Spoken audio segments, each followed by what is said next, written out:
आज ही Doubtnut app download करें। Doubtnut पर अपने सभी गणित, रसायन विज्ञान, भौतिक विज्ञान और जीव विज्ञान के डाउट्स का करो सफाया। बस प्रश्न की फोटो खींचो, एक ही प्रश्न को क्रॉप करो और तुरंत वीडियो सोल्यूशन पाओ। अभी डाउनलोड करें। नमस्कार दोस्तों, प्रश्न है इंसुलिन का स्त्राव किसके द्वारा होता है। इस प्रश्न में हमें 4 विकल्प दिए गए हैं।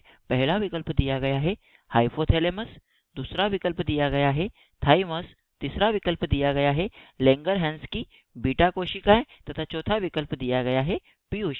तो दोस्तों, हम सर्वप्रथम देखते हैं कि इंसुलिन क्या होता है। दोस्तों इंसुलिन जो होता है एक हार्मोन होता है जो रक्त में शर्करा के संतुलन को बनाए रखता है कि रक्त शर्करा के संतुलन को बनाए रखता है।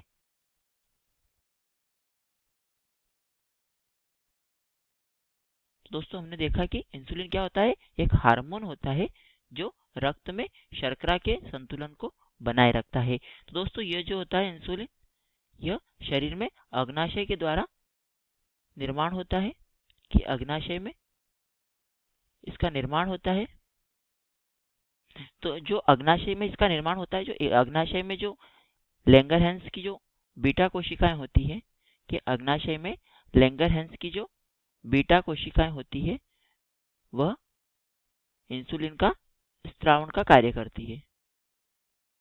तो दोस्तों हमने देखा कि इंसुलिन क्या होता है। इंसुलिन एक हार्मोन होता है जो रक्त में रक्त शर्करा के संतुलन बनाए रखता है। इसका मुख्यतः निर्माण अग्नाशय में होता है। जो अग्नाशय की जो लैंगरहैंस की बीटा कोशिकाएं होती है वह अग्नाशय से इस हार्मोन का स्त्रावण करती है। तो दोस्तों हम देखते हैं हमारे प्रश्न के विकल्पों को। हमें जो पहला विकल्प दिया गया है हाइपोथैलेमस, तो दोस्तों हाइपोथैलेमस जो एक ग्रंथि होती है, तो हाइपोथैलेमस ग्रंथि से इंसुलिन का स्त्राव नहीं होता है, तो यह हमारे प्रश्न का सही उत्तर नहीं है। दूसरा विकल्प दिया गया है थाइमस, तो दोस्तों थाइमस भी एक ग्रंथि होती है जो मानव शरीर में पाई जाती है, परंतु इंसुलिन का स्त्राव थाइमस ग्रंथि से नहीं होता है। इंसुलिन का जो स्त्राव होता है वह अग्नाशय में जो बीटा कोशिकाएं होती है लैंगरहैंस की, उनके द्वारा होता है, तो ये हमारे प्रश्न का सही उत्तर नहीं है। तीसरा विकल्प हमें दिया गया है कि लैंगरहैंस की बीटा कोशिकाएं, तो दोस्तों यह हमारे प्रश्न का सही उत्तर है, क्योंकि इंसुलिन का जो स्त्राव होता है वह अग्नाशय से होता है और अग्नाशय में जो इंसुलिन जो होता है अग्नाशय में होता है और अग्नाशय की जो बीटा कोशिकाएं होती है लैंगरहैंस की, वह इंसुलिन का स्त्राव का कार्य करती है। तो दोस्तों यह हमारे प्रश्न का सही उत्तर है। तो चौथा विकल्प दिया गया है पीयूष, तो पीयूष ग्रंथि को हम मास्टर ग्रंथि भी कहते हैं। तो दोस्तों यह जो होती है सभी ग्रंथियों के स्त्रावण को नियंत्रित करती है। तो दोस्तों इंसुलिन का स्त्राव जो होता है पीयूष ग्रंथि से नहीं होता है। तो दोस्तों विकल्प चौथा भी हमारे प्रश्न का सही उत्तर नहीं है।